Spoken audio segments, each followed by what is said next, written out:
Welcome, and thank you to those who are joining us tonight to hear from your candidates for the Village of Oregon Board President. At a time when we are all burned out from Zoom meetings and virtual gatherings, I commend you on your dedication to local government and democracy. I especially thank the candidates for being here tonight to speak directly to Village of Oregon residents. We're pleased to host this forum on behalf of our residents, and we hope it will educate voters as they cast their primary and spring election ballots. We'll start by briefly discussing the format of tonight's forum. Each candidate will be allowed to deliver an opening statement. Oregon Observer staff have prepared the questions, and the number of those that we get through depends on how much time we have. The candidates have not been provided the questions, but we did give them a hint of what topics they would be talking about a few days ago. If there is time, we will also ask questions submitted by the public. We're scheduled for a 7:30 p.m. stop, but if there are lots of questions or the discussion is going well, we can stretch it by a few minutes. We'll reserve time for each candidate to make a closing statement.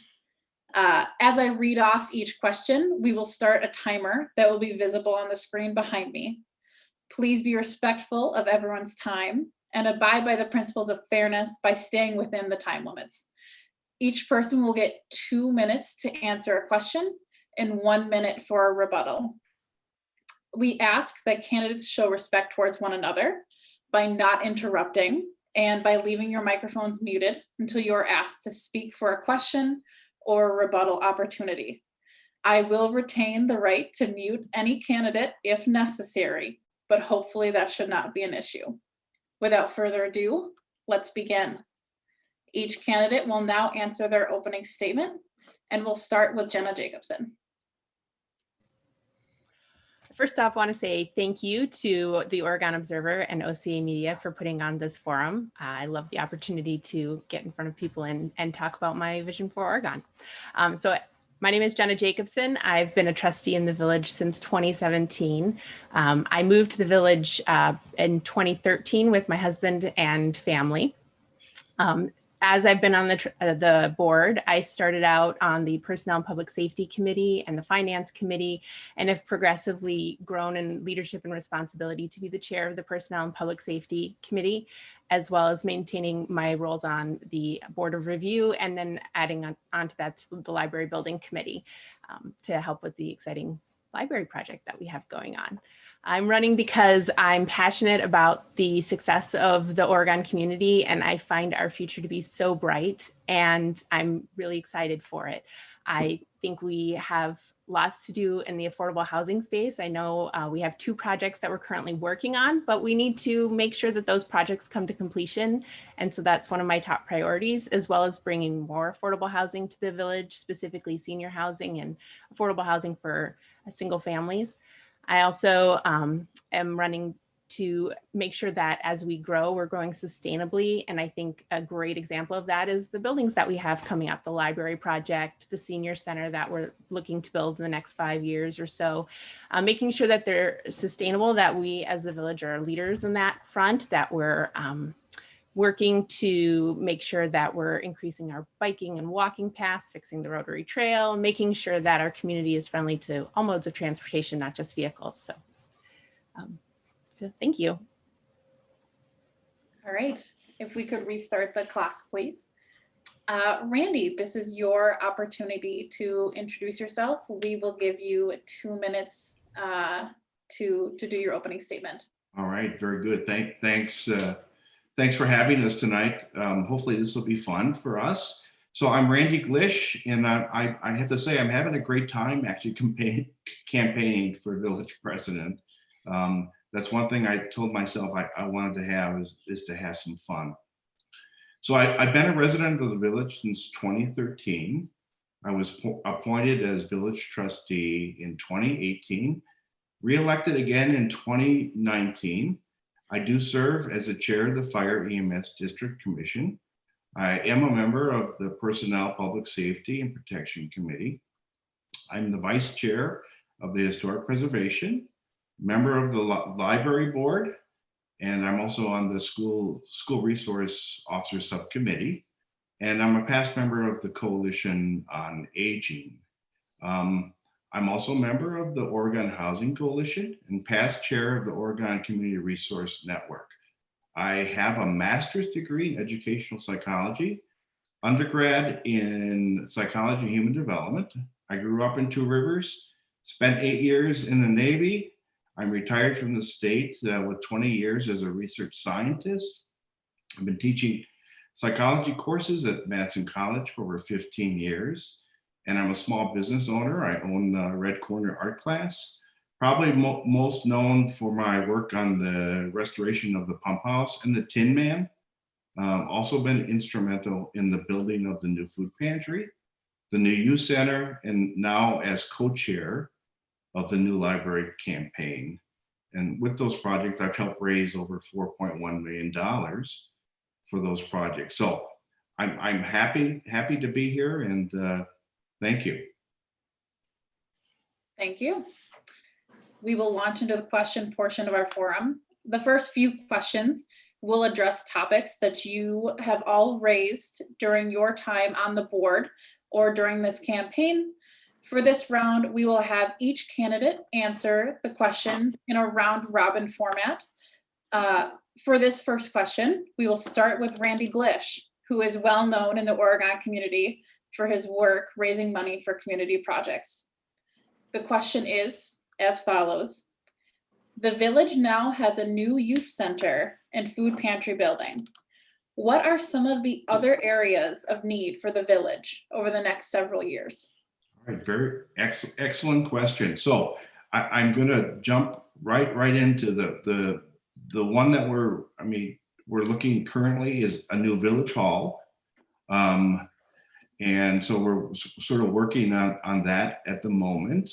The other thing is the senior center is kind of patiently waiting for a new senior center. It's much smaller than they have capacity for. They need a bigger building, hopefully with some housing as part of the building as well. So the village hall, the senior center, obviously the new library, which I'm passionate about, and am the co-chair of trying to raise the money. And by the way, we raised $2 million during the pandemic, which is phenomenal. So those are some of the more immediate, I think, things that we need sort of to take care of. And I'm very proud of doing the pump house and the Tin Man and the youth center and the food pantry. Those are all things that we need in the community and have been well received.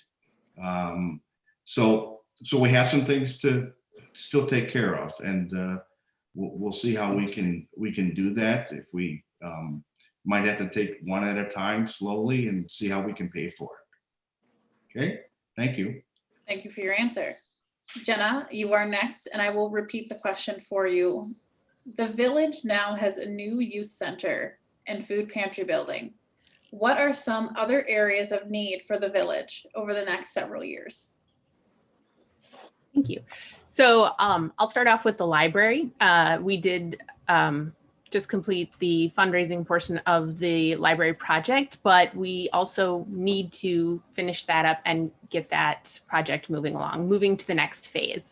I think of libraries as community centers, especially in our community, where you think of all the programming that's done there and how so many facets of our community use that building for educational purposes, for gatherings in non-pandemic times, for gatherings, and how it's such a important component of how this community operates and works and functions. So I think that's number one priority, is to get that library into the next phase. And then I think then we focus on the senior center, because we know that they're out of room. They can't really expand anymore in their current building. And our senior population is only going to grow.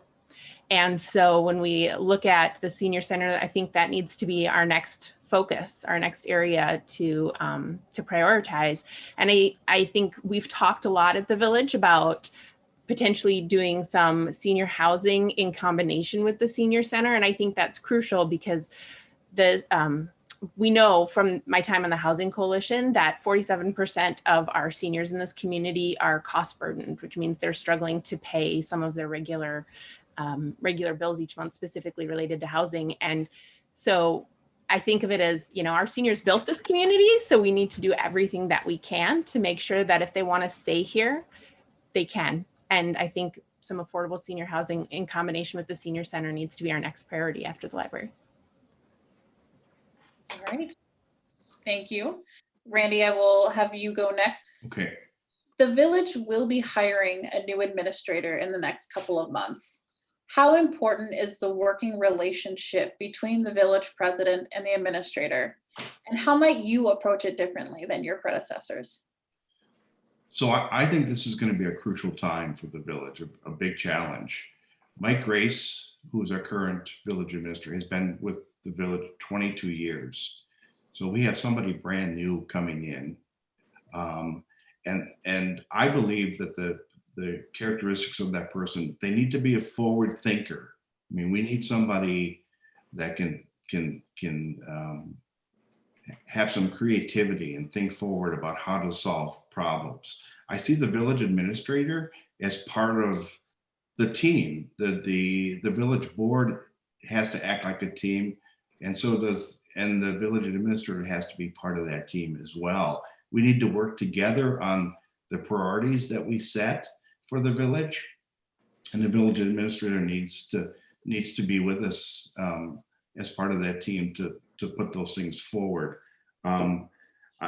Just a couple of things. I think it's really important that the new village administrator, I said, be a forward thinker, but have some really good financial management background, be able to sort of manage staff effectively.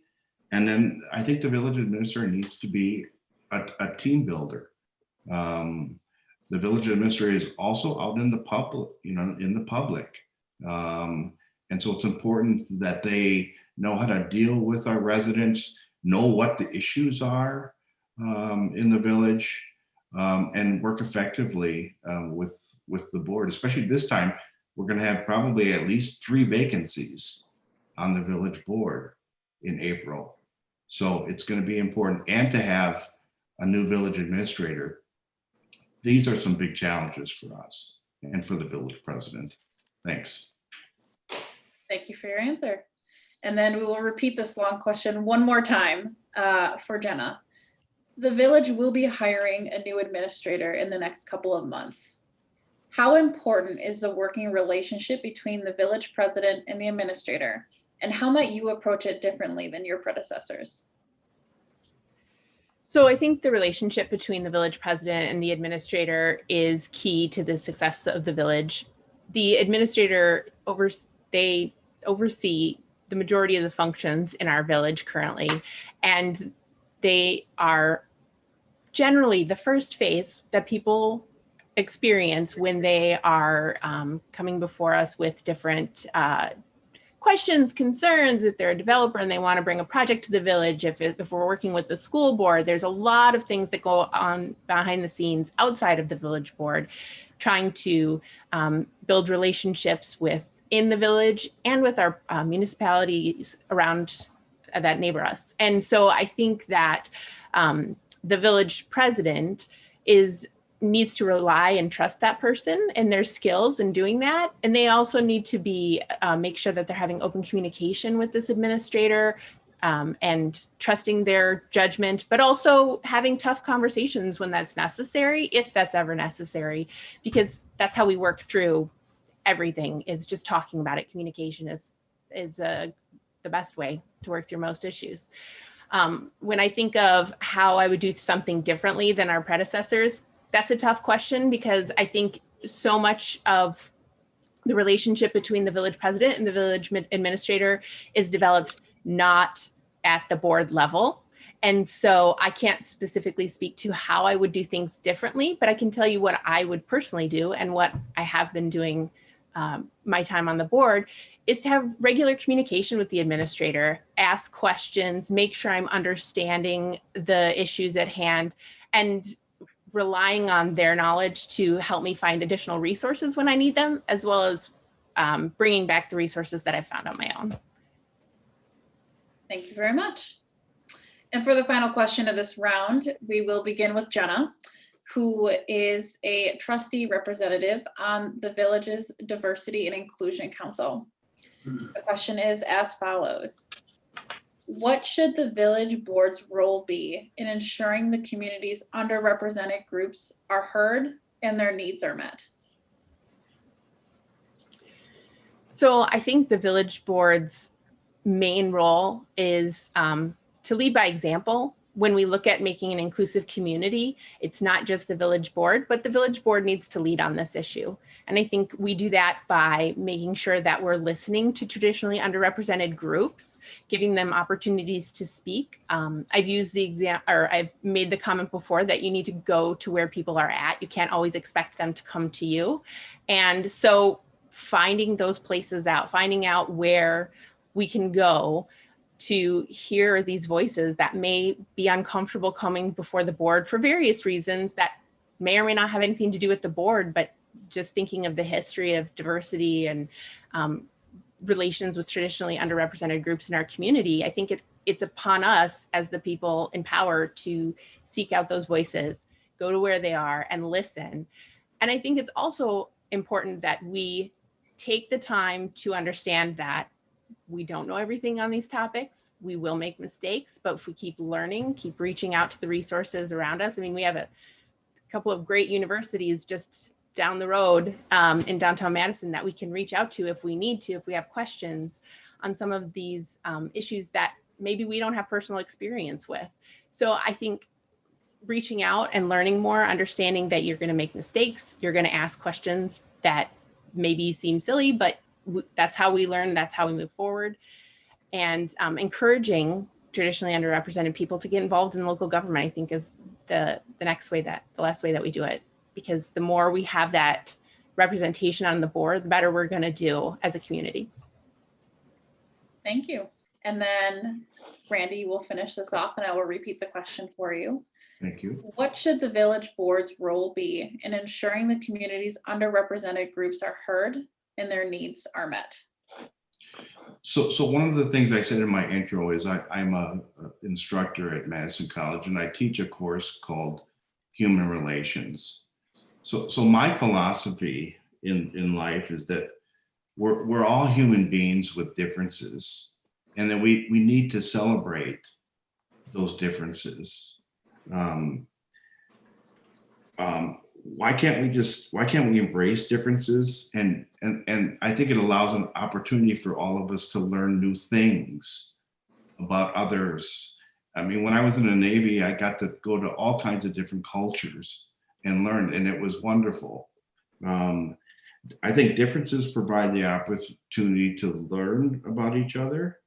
I want to be open to new ideas, and a simple thing is just listen.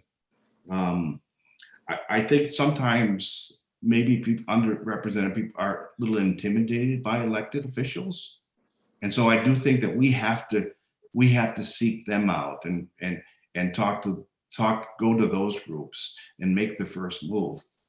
I think one of the great opportunities that we have, because we know we're going to have at least 2 vacancies, is to make sure that we do whatever we can to get some unrepresented folks on the village board. So that's an opportunity for the new village president and the village board to do in the next couple months. But the big thing is to listen, and we have to reach out. We have to be the one to reach out and be open. Be open. Just because somebody has different ideas doesn't make it bad. So thank you. Thank you. Jim has alerted me that I have not been offering time for rebuttal, so I would like to open this moment right now. If anyone would like to offer a rebuttal to anything anyone else has said. If not, we will move on with the next round of questions. Everybody's been perfect. All right, if there is no rebuttals, I will move on. We are now in the second round, and the next questions will be about your vision for the village's future. For this question, we will start with Jenna Jacobson, who is a member of the Oregon Housing Coalition. The question is as follows. To help the Lakestone Properties affordable housing development get off the ground, the village board has agreed to spend $2.75 million in tax funding, the largest amount of money it has given to any single building project. In the future, how should the board prioritize affordable housing development opportunities? I think from my perspective, when we look at affordable housing developments, we need to look at what the impact is going to be in our community. One of the things that makes me so excited about the Lakestone property development is that it's up to 150 units and over 3 buildings. 2 of those buildings are for or they'll be income restricted, but they're going to be open to everybody. And then there's going to be 1 building that is going to be entirely senior housing. And I think that is a great investment for our village. One of the things that sticks with me is when I first joined the board, we got an email from somebody who had mentioned to us that they were moving out of the village. A senior was moving out of the village because they could no longer afford to be in this community. And that really struck me. And I think about that email and that person a lot, and all the other people who didn't email us but are experiencing the same thing. So as I'm looking for how to spend village dollars on any project really, but specifically affordable housing, I want to see what the impact is, how it's going to benefit our current residents, and how it's going to build our community further and help the people that are already here. So I think that Lakestone project is a great example of it. I remember when we had the listening, I got 30 seconds. When we had the listening session, some of the folks on that property came to talk about their need for more affordable housing. And they were already living in housing that's what we call naturally affordable. It's just cheaper by the nature of having been there for a while. But they needed more affordable housing, and they were very interested in this project because it could fulfill that need. That to me makes an investment like this, an investment in our future, worth it. Thank you. Randy, you are next to answer, and I will read this long question again. To help the Lakestone Properties affordable housing development get off the ground, the village board has agreed to spend $2.75 million in tax funding, the largest amount of money it has given to any building project. In the future, how should the board prioritize affordable housing development opportunities? So I think my philosophy on this is very simple. I think anyone should have the opportunity to live in the village if they want to. And I know I have talked with some of our police officers and teachers who can't afford to live here.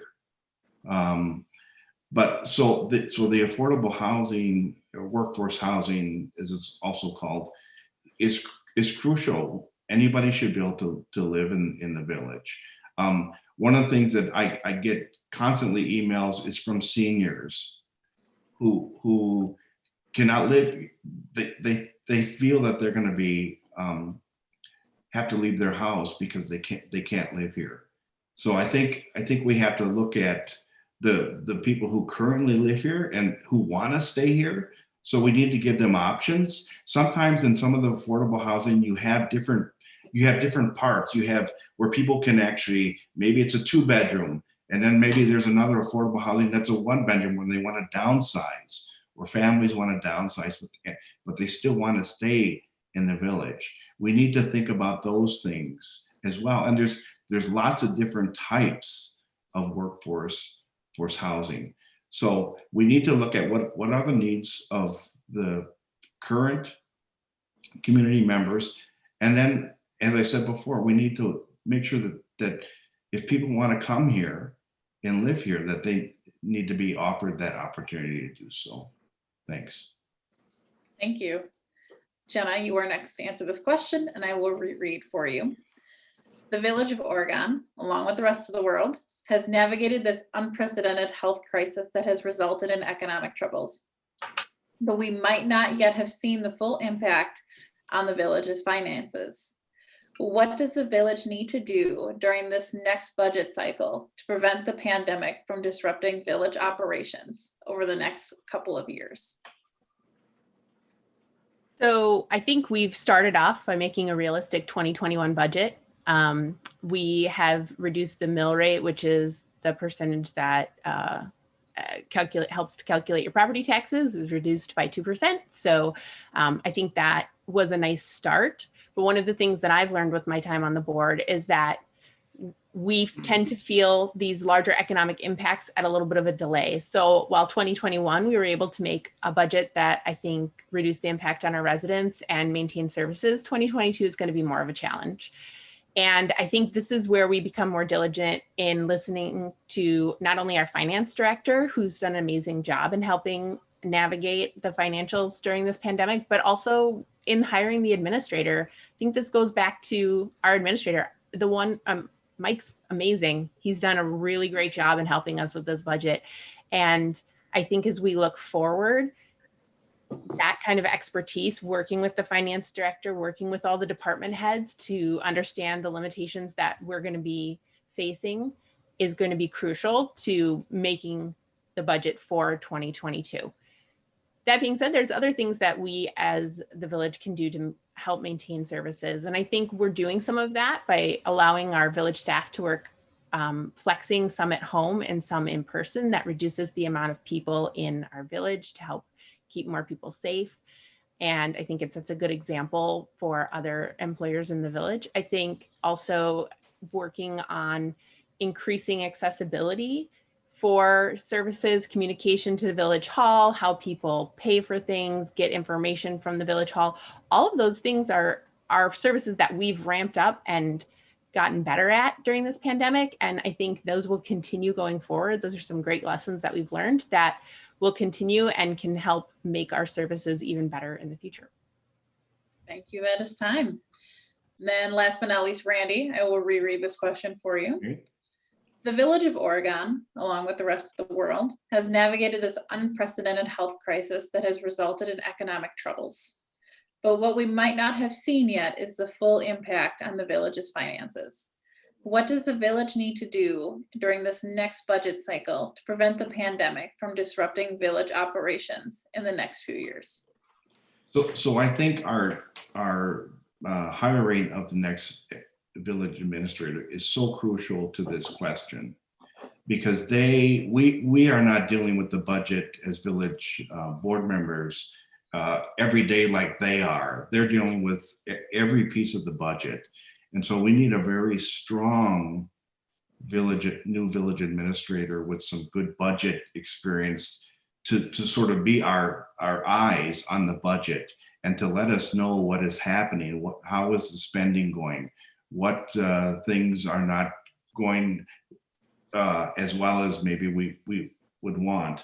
I think we may have to prioritize some of our priorities. We may have to delay some things. We may have to get creative. We may have to repurpose like buildings or something to deal with that. We may have to look for things that what we did on our project is more public-private partnerships to get things done where we didn't have to spend as much village money.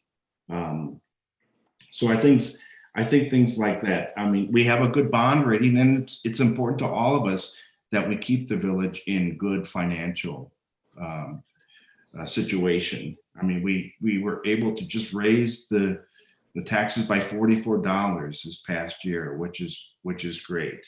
So we always have to sort of keep our eye on the budget. And get creative, and we may have to delay some things if it doesn't look good, but there is going to be a lag. So, thank you.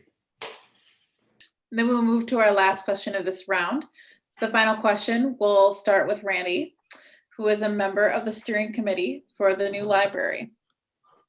The question is as follows. The pandemic has posed major financial hurdles for some of the village's major community projects, including the new library, which had to postpone its fundraising deadline by several months. What are some ways to ensure that the new library gets built as well as eventually a new senior center and a new village hall. So with the library, interesting, I said this earlier, that to be honest, am amazed that we were able to raise $2 million even during the pandemic. And I will say that even within the last couple of weeks, we've gotten some $20,000, $5,000. I'm working on a $50,000 donation. So even though it was during a pandemic, what we saw was that because that was tragic, people needed to do something positive, and they wanted to do something positive for the community. And so I think that's partly why we saw the increase in donations. Over 750 individual donors to the library. So what's going to happen? I believe it's going to be built. We're going to have another joint meeting, the library board and the village board, in a few weeks. I think we all understand that the library is an investment in our community, and we've raised the two. I think there'll be some more funds come in if the village puts in a little bit more. I think we'll see more people come forward because they'll know it's going to be done. But I think most people in the village realize that this is really an investment in the village. And I'm here to tell you, we will do it. It will happen. Thanks. Thank you. I will pass the question to Jenna next, and I will reread it for you. The pandemic has posed major financial hurdles for some of the village's community projects, including the new library, which had to postpone its fundraising deadline by several months. What are some ways to ensure that the new library gets built, as well as eventually a new senior center and village hall? I think in order to ensure that the new library gets built, the village needs to evaluate their level of investment into the building. I probably wouldn't have said that a couple of years ago, but as we're looking to the future and we're looking at the needs of the community and the demands of the community, it is so important for this library to happen and happen in a way that we're not revisiting this decision in 20 years and asking ourselves, why are we already growing out of it? Is it not fitting our needs anymore? So I think I'm a proponent of the village reevaluating our level of investment and seeing if we can't do more. That might impact other projects though. I know we've already tasked one of our financial advisors that we partner with to reevaluate what different levels of investment could look like and how it would impact some of these future projects. Because as I mentioned previously, our seniors have been waiting patiently for so long, and they're also bursting at the seams at the senior center, and they deserve to have the ability to do their programming just as much as the library does. So we need to make sure that we're making the right investment. We're making it at the levels that will be appropriate for not only what the community needs now, but in the future. But we also need to make sure, whether it's with timing, whether it's with public-private partnerships or additional fundraising, that we're not negatively impacting something like the senior center as well. The village hall, that, you hate to say it, but we are busting at the seams there as well. But I think we can get creative with our options with that a little bit more than maybe what the senior center needs and what the library needs are. And so I think working with our planner that we hired in 2018 will be a way that we can, again, get creative, look at options available to us. Thank you. I would like to open a potential rebuttal to anyone who is interested. You have 1 minute. Go ahead, Kimberly, is that okay? So just 2 points. The $2 million that we have raised, public has raised, is the most that we have ever raised in this community for a project. And then the second thing is that we just want to make sure we don't make the same mistake that we did when we built the first or opened the first library. It was too small from the day we opened it up. And we don't need to make that mistake again with the new library. Thanks. I'd like to offer anyone else a chance for rebuttal if they would like it. If not, we will move on. We have a few questions submitted from audience members. How it will work is some of the questions are directed towards specific people. However, once that person is done answering, everyone will have an opportunity to answer. So the first one comes from an email. It is about the Fire and EMS Commission, and we will start with Randy. The question is as follows. Many area communities have upgraded their terrific volunteer EMTs to on-site, fully staffed, paid paramedics. While the Oregon Area Fire and EMS is not governed exclusively by the village and has already made some steps in this direction, would this be a priority for your administration? First of all, I want to say, as the chair of the fire, we have the most terrific firefighters and EMS workers that you can imagine. We are so lucky that if someone calls, they come and they take care of, and the chief is the best. And it's going to be a sad day when he is gone. But I think to answer the question, I think if I remember the question right, yes, I think we have to sort of go to more of that. And I think if that's going to help us to keep our district residents safe, then I think that's the direction. I think we're open just to keep that priority, that we want to make sure that all residents get the care and the services that they need. And so we may have to go more in that direction, I think. But we have the best, and the chief is terrific. Thanks. Thank you. And then Jenna, I will reread the question for you. Many area communities have upgraded from their terrific volunteer EMTs to on-site, fully staffed, paid paramedics. While the Oregon Area Fire and EMS is not governed exclusively by the village and has already made some steps in this direction, would this be a priority for your administration?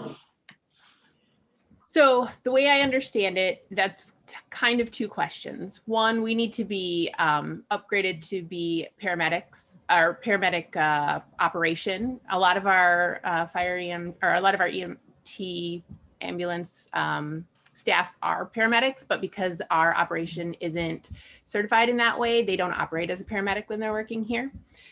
So I think that we absolutely need to be taking steps to encourage the district to look at making those improvements so that we can be certified for paramedics. We know our staff has the skills, even the ones who aren't licensed as paramedics, a lot of them are interested in moving forward with their skills. So we have talented staff who can do the work. We just need to do this other side of it. And I think we can. And I think the district needs to have those conversations. Obviously, it's not just the village that makes that decision, but we need to be talking about it. And as far as having full staff paramedics on, again, I think that is something that the district needs to be having conversations about. We're growing, like the village is growing like gangbusters. There's developments going in the towns in which we partner with. So even though calls over 2020 has been pretty steady compared to 2019, I don't know that we can expect that to be a continuing trend with how we're growing. So it's definitely conversations we need to have. It's definitely something we need to be working towards in the future. Whether that would happen in my administration, we can work towards it. But unfortunately, since it's not just the village's decision, I'd say we got to keep talking about it and keep working on it. Thank you. I'd like to open the opportunity for a 1-minute rebuttal for anyone who would like to offer one. I'm going to take that as a no. We will move to our next question then. This one comes from a Facebook viewer. Jenna will start based on our existing order. The question is as follows. As the urgency of addressing climate change becomes increasingly clear, do you have any plans for sustainability and increased use of renewable energy, such as electric vehicles or green buildings for our village?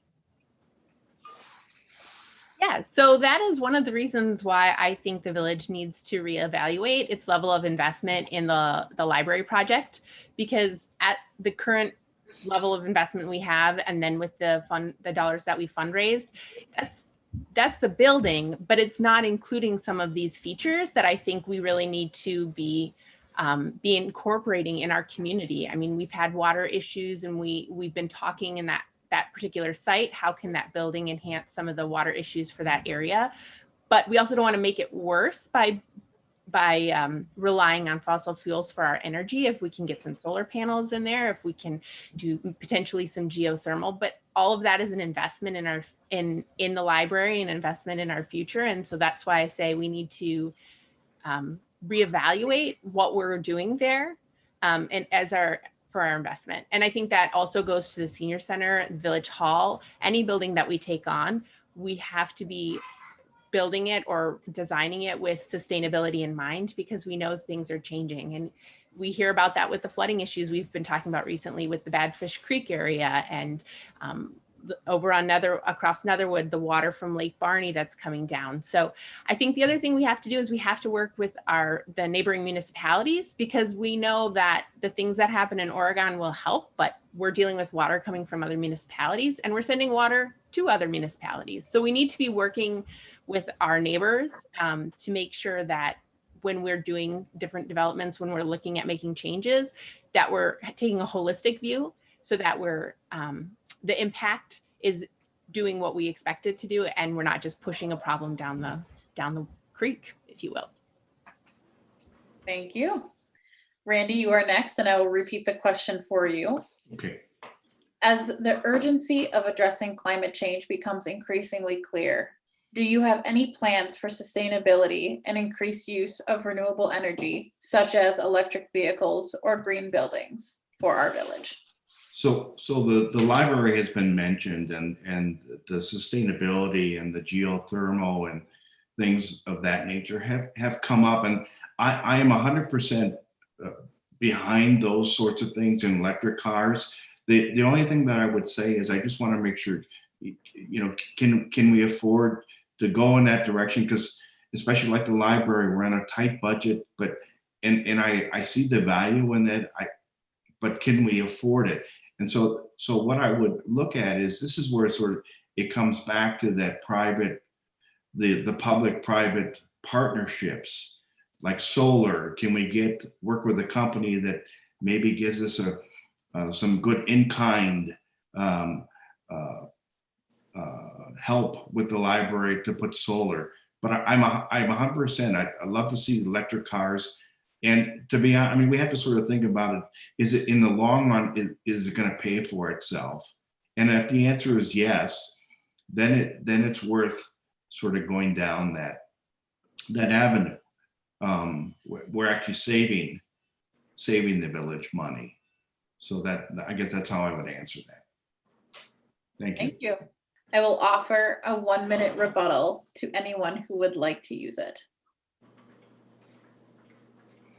I'll just, Kimberly, I'll just say one thing that talked about the expense of this, but there are a lot of grant programs out there that I think that we should explore, and maybe we get some help on some of these costs, because I think we would be foolish to not even consider them. I think in the long run they would benefit us. I think there are a lot of grant programs and things that we should look at as a possibility. I don't think we should just dismiss them, outright without doing a little bit of research. Thanks. Would anybody else like a 1-minute rebuttal period? Otherwise, we'll move on to our next viewer question. The next question is also from Facebook Live, and it comes from a Town of Rutland resident. We will then take the question to Jenna. I will repeat it for you. The village has several services that are shared with neighboring towns, including senior services and the library. How will neighboring towns be included in this decision-making, and how important is it to get their buy-in?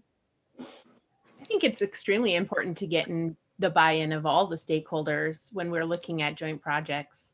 And I know we do have an annual meeting with the towns that we talk about the different shared services that we have, the senior center, the fire EMS commission. But I think when we're looking at some of these projects that are more impactful, we need to have more conversations, more communication about what each municipality is at, where they can contribute, what they think the needs are.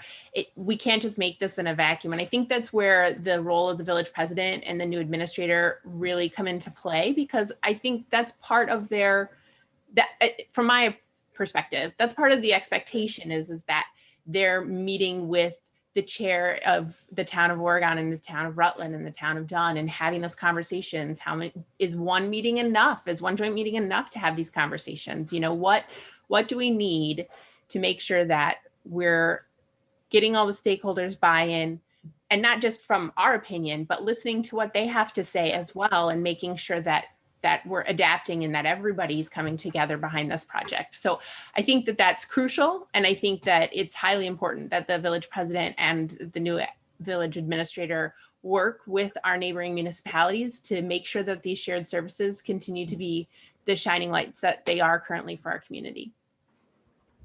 Thank you. And then last but not least, but Randy, and I'll repeat the question for you quickly. The village has several services that are shared with the neighboring towns, including senior services and the library. How will neighboring towns be included in this decision-making, and how important is it to get their buy-in? So these neighboring towns, they're our partners in the senior center. We have yearly contracts that they contribute from their budgets to help the senior center operate. I am positive that there will be a comprehensive survey done, and I bet it goes to every senior that walks through that senior center door to find out what do they feel are the needs of the senior center and their needs. So as the village president, I would make sure that happens, and knowing Rachel, the director, I'm sure that is the plan. I can't imagine her going forward without including as many people, seniors and townships as possible to get their input. I mean, since they're our partners, they're helping pay for the services that their seniors get. And if you go in there, this is pre-COVID, but the senior center is hopping all the time. You go in, it's a wonderful place, lots of activity, folks from all the communities, and they do wonderful work too. And Rachel is a great director. So I'm sure that everybody who wants to give some input will have the opportunity. Thank you. Thank you. I will offer a 1-minute rebuttal period to anyone who is interested. Seeing no one, we will finish off with our last submitted question. I will give it to Randy first. The question is as follows. We had a question on Facebook about Keller Alpine Park, which is still undeveloped, but still has gotten recreational use from citizens. In light of recent flooding issues, would you consider developing it into a prairie or some other form of natural development or conservancy? So I was on the Zoom call when this was discussed with the Plan Commission, and I heard the residents state their feelings about keeping it natural. And we presented some they were just preliminary plans of what possibly could go on there. And the Village Hall was actually one of them, and some soccer fields. I understand, because next door has been used so heavily by lots of folks, the natural area. It's a wonderful area. I could see it. But Mike Grace made I think a valid point that we have to look at, is that we're getting landlocked downtown. There is no open space, very little open space downtown, and so we have to sort of look at all the competing options of what to go there. I get where people want it to be sort of natural, and I can see it. I mean, we're just going to have to see what are the village's needs for that space, and maybe there's a compromise. Maybe there's a little bit of both. We can still do some natural parts of it, but we'll have to see. I mean, housing's been talked about being there, or a satellite fire station. Just think we're going to have to, but I think we can work this. We can work this out. We can figure out a solution. Hopefully that makes everybody happy. Thank you. Thank you. Jenna, you are next, and I will reread the question for you. We had a question on Facebook about Keller Alpine Park, which is still undeveloped, but has still gotten recreational use from citizens. In light of recent flooding issues, would you consider developing it into a prairie or some other form of natural development or conservancy? Keller Alpine Park is something that means a lot to me. My family we live nearby and we go walking through there quite a bit. I think this is one of those times where we need to look at having some collaboration and some communication with the interested groups. I know we've talked pretty frequently and openly. The conceptual plan had it as being playing fields in that area. And then at the planning commission meeting that we were at recently, we'd received emails, and then people spoke also to a desire to have this restored to prairie and having a more natural environment for people to enjoy. And I think this is where we need to get these interested groups together and talk more about what's possible, have our planner there so we can look at, we have the conceptual design that was presented at that plan commission meeting, but if we're hearing what the community's needs are, what needs to change there? What needs, where can we get creative to fulfill some of these desires from all of the groups that are interested in this land? Because, Randy made a good point. Yes, we're going to need more space for our fire station. We're looking for a place for Village Hall. I know I've talked about potentially putting affordable housing in that space. So I think this is really where the community comes together and we collaborate on what is the vision for this space and then proceed. But that takes a while, and it's labor intensive. That's a lot of meetings, but I think it's worth it. I think the village would be happier with the end product after having those community conversations. Thank you. I would like to open it for a 1-minute rebuttal period if anyone would like it. Randy, go ahead. I just want to say one comment. I think we preliminary plans were shown. I'm so sorry. I just think we need to have some more discussion with interested groups. And I always like, how can we make this work? Can we find an acceptable compromise that satisfies maybe most people? Sometimes you can't satisfy everybody, but can we find some kind of compromise? Is what I would say. Thanks. Thank you. I do want to apologize. That is what happens when you forget to mute one of your computers. I am so sorry. I thought I had covered everything. I would like to offer a rebuttal period for anyone else who would like it. Seeing no one, we will move to closing statements. Jenna, you are next with your closing statement. Great. So once again, I just want to say thank you to OCA Media and the Oregon Observer for putting this on. And thank you, Kimberly, for moderating. It's been a pleasure to talk with you all today about my vision for Oregon. I'm really excited for the future. As I mentioned in my opening statement, it's bright, it's vibrant. And I think that with the experience that I've received over the last few years on the board and the increasing levels of responsibility and leadership that I've demonstrated on the board, that I am ready to take us into the next phase, whether that can be with our affordable housing projects, as I mentioned, sustainable growth as we look to how the village is going to grow in the future and how we're going to build in the future, both with municipal buildings and the ask that we're going to ask of the developers who want to partner and move into our village.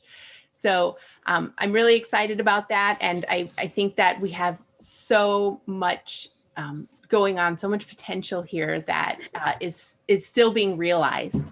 And I think that moving forward, having strong leadership, having collaborative leadership, somebody who's willing to have the tough conversations and the less tough conversations with those who want to make sure that their voice is heard is important. And I think having somebody who keeps diversity in mind as we're going through this is also important. So again, my name is Jenna Jacobson. I ask for your vote on November 16th, and thank you for the time here. Thank you. And then last but not least, Randy, your closing statement. Hope you're on mute.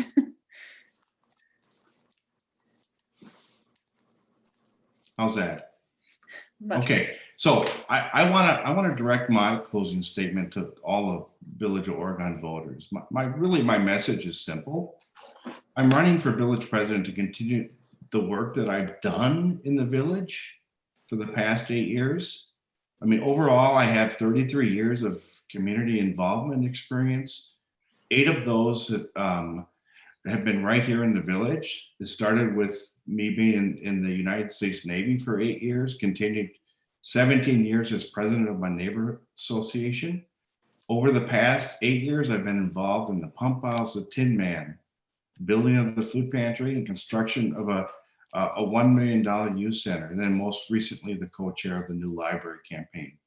I'm also helping with the renovation of JC Park.